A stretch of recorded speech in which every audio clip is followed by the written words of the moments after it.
Steam on Xbox, something that's been coming up a lot in regards to questions, and people have been wondering, will we see Valve's Steam arrive on the Xbox consoles in the future? Anyways, let's dive in and talk about this today since I have literally seen way too many questions wondering about the status of this sort of thing. Be sure to like the video, subscribing is great as well, and let's dive in and talk about this conversational piece that just keeps popping up on my stream. So, Steam on Xbox has been something that has been discussed many times, literally going back to the 360 era around like 2007, 8, basically when Left 4 Dead was coming on the platform. It was also discussed because of a partnership that was growing between Sony, Sony PlayStation and Steam or Valve at the time, that they were going to end up with Steam on PlayStation. And it's something when you're younger, you're always like, oh, it'd be so cool. And then as you get older, I think you understand the kind of the business side of things where it's a little bit off. So the recent news is basically Phil Spencer doing an interview. He's the CEO of Xbox, if you're not familiar with that. And he did this interview with Polygon there, the website. He was talking about the idea of opening up the Xbox platform, removing the barriers, comparing it to Windows where you can get multiple stores. It's a little different for a console though. It is a walled garden, and that is a setup that has made consoles what they are. And now he's saying that maybe that's what's killing consoles or hurting consoles, sales wise and everything, is that they're like PCs, but they're locked down and you can't enjoy other games. So I got some thoughts on this. I got some details on it, and like I said, this it's been a thing that's been discussed for about well over a decade at this point, I guess you would say, right? Because yeah, wow, decade and a half basically is the idea of getting Steam or other marketplaces like I guess you'd say itch.io or GOG, which is good old games, and the Epic Game Store as well, EGS, on Xbox. And like the idea is really cool from a consumer standpoint. You're probably sitting there being like, "This is perfect. It's great." But from like a value standpoint, it'd be great too.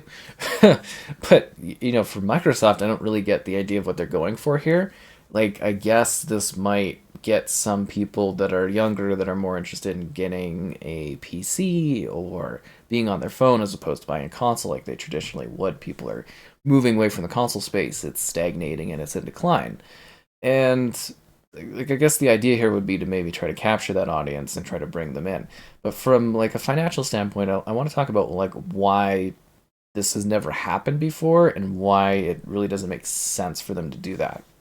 So when there's a game that is like available on Xbox, you know it's going to run well on your Xbox. It's going to be a game that runs with the controller. It may also have mouse and keyboard support, but every Xbox game released on Xbox, and the same works for like PlayStation or Nintendo, it works for your Xbox. It's optimized, it's out the box. You don't have to change settings. You can for some of them, but you just get to play an optimized experience for your Xbox. That's the whole point of a console, is it's ease of use. You jump in and you play it. And then they subsidize the cost of these consoles by having you buy stuff through the store. So Microsoft, I think it's still 30% they take.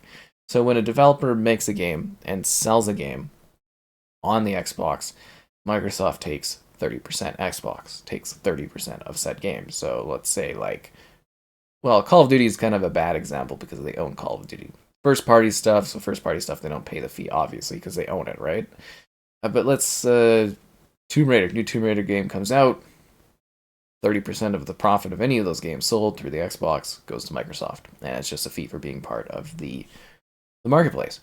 And by introducing something like a competing market like Steam, unless they're making some kind of deal to take a cut or something like that, when you buy Steam games, you're not, like, Microsoft's not making money off of that. I think, I kind of don't know if they're, like, all of a sudden okay with losing millions of dollars of money every year, but maybe that's the edge they see to sell more consoles or grab more people into their ecosystem.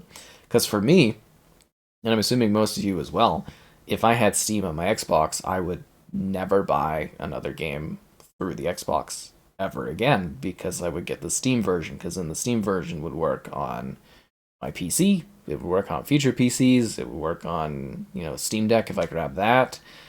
And I guess they could be looking at it from a perspective where it just makes the Xbox like an extension of Steam, kind of like the Steam Deck, where you get, Steam Deck verified games. Maybe you'd get Xbox Series X verified Steam games. Like the optimization work would be quite a lot. Like personally, I think it would be great. Like I'd love it. Like I said, I would literally never buy another Xbox game. I would just buy through Steam, and then I have my library everywhere, which would be great.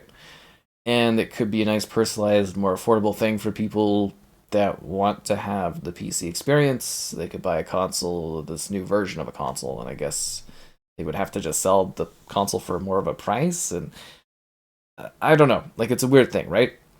The idea of it is great in practice, where it's like, oh, we're opening ecosystems, we're getting rid of walled gardens, like phones are walled gardens, and like PC is open and great, right?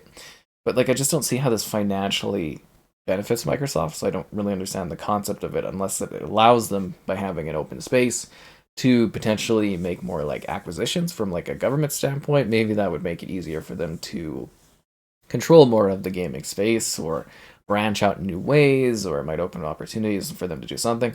Like they don't make these decisions unless there's some kind of greater plan to it. Because it's like, again, from a consumer standpoint, oh, Steam on Xbox, love it. It'd be great. It would be fantastic, right? I mean, we'd be doing all kinds of new games. I could do videos on an infinite number of games showing how they run on Xbox. But you miss out on things, right? Like, not all of them will support the controller. People won't really understand why they can't play some of these games with a controller, or they won't understand why this doesn't work on their Xbox, or these issues, or they don't know how to optimize things, they don't know how to adjust settings. And it's like, it would take a big transition period before people that are used to a console where you plug it in and just play it to have access to other marketplaces. And how would you access those other marketplaces? Because the console is, again, a walled off closed system. Would you like download the Steam app through the Xbox? Which would it only be like certain partners are allowed to download their stuff on here? Like Apple's kind of opening up their ecosystem because they're being forced by the European Union, which they don't like, and they're fighting tooth and nail, right? But like on the Xbox, is that how they would do it? And they would just take like a 30% flat fee of Steam stuff, but then that's not really opening up their market, right? Allowing kind of stuff. And it's like, would there be only Steam optimized games for Xbox? Would it be a new category? Like, there's a lot of questions. The idea of just straight up being like, hey, I'm playing Steam on my Xbox is great, from a concept standpoint, a functionality standpoint. There's a lot of questions. Like how does this benefit Microsoft, and why would they just give it to us? Because that really is kind of counterproductive to their business model. It would obviously disrupt PlayStation and Nintendo's business model a lot, because maybe that's their intention. Because if you've got an Xbox where you can also play Steam, that's a big benefit to a consumer. But on the flip side, I literally would sit there being like, well, why did I waste money and time investing in Xbox when I could have just bought all my games on Steam, or got all my games on Steam? I could have had a massive Steam library. And instead, I'm stuck with these Xbox specific games. And I think developers would also stop releasing games on Xbox, because that would be one less SKU that you would have to make, right? If you're a developer making a new game, like a big title, you'd be like, well, Xbox users, they can just buy it through Steam. I guess you could put a Steam setting in there for Xbox, but like, with the shrinking user base for Xbox and stuff, I think you would run into a case situation where developers would just kind of be like, well, they can play it through Steam, so we're not going to deliver a optimized, high quality experience for Xbox. And if there's less games releasing on Xbox, that kind of impacts like Game Pass and stuff too. And like it really seems like a weird thing from a logistics standpoint and like an offering standpoint, because I don't get how this benefits Microsoft, and they're the ones selling you a console. And they're not really going to make moves, in my opinion, that don't benefit them. So either there's some sort of long con or some kind of thing they got cooking up, or it's just something they're kind of saying. Or again, I'm in the opinion of, I don't think this is necessarily going to happen, or don't believe it'll happen, because it's been something that's been chatted and discussed since literally the 360 era. like a decade and a half ago, and it's just never really happened. And the other thing is like, are you going to bring Steam on board to do this? Like, do the effort of getting it available? Does Valve care? Like, will they be open to this sort of thing? Will they want to do it? Will they actually have the desire to sit there and kind of like make another platform thing available to Steam in terms of like a developer being like, oh, we can launch our game specifically with an Xbox thing, just treat it like a Steam Deck and it's like its own little optimized version they drop, or will it just be an open thing where I'm kind of sitting there doing a free market thing of like, I don't know, thousands, tens of thousands of Steam games or whatever, sitting there being like, oh, hey, let's see how this one runs and suggested settings, and it's more work opportunities for me, which is awesome. I can sit there playing Steam games all day on the Xbox, going nuts. It'd be fun. But like, just from a practicality standpoint, I don't really get the idea of it, and I would say from what I've seen and what a console is, you'd have to fundamentally change the concept of a console and kind of give up on the idea of a console. Because the other thing too is like, why wouldn't you just maybe get a PC instead? Like, I get the idea that a console would be cheaper, it'd be the form factor, but you lose ease of use and access and functionality when it just basically becomes another PC. Because they've already tried that. Like Valve, they did, well, they had this initiative a long time ago where there was Steam boxes, which were basically Steam focused consoles with preset hardware and stuff for your living room, and that never took off. The Steam Deck's been building up, and there's a resurgence of handhelds, which is cool. But I really don't quite understand Microsoft's perspective on this, because it's not like, they're a business. They're not just like benevolent or anything, right? And I sit there and I go, oh, this would be great, this would be awesome. And I'm sure a lot of you are sitting there being like, oh, Steam would be so much fun, and you could have so many games and so many options, and it would just like, some would say it wins the console wars, as to say, but I don't think like it kind of changes the game of the console wars, which some might kind of roll their eyes at that concept in general, but they're competing things, they're competing plastic boxes in the market, and there's always going to be competition. But like, as I said, the whole point of the walled garden that they do as an approach is it subsidizes the hardware. You buy games through the Xbox, they make money. They sell subscriptions through the Xbox, they make money. They sell accessories, they make money.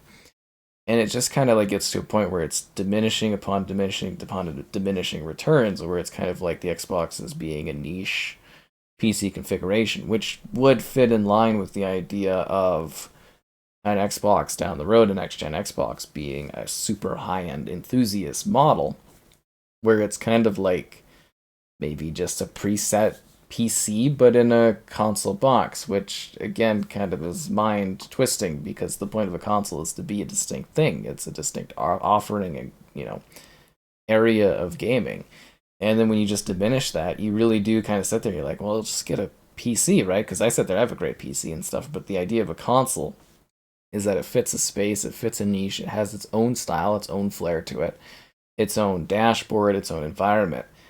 And it just like the lines of gaming really are like the products are kind of blurring together on what you get and what you have offered to you.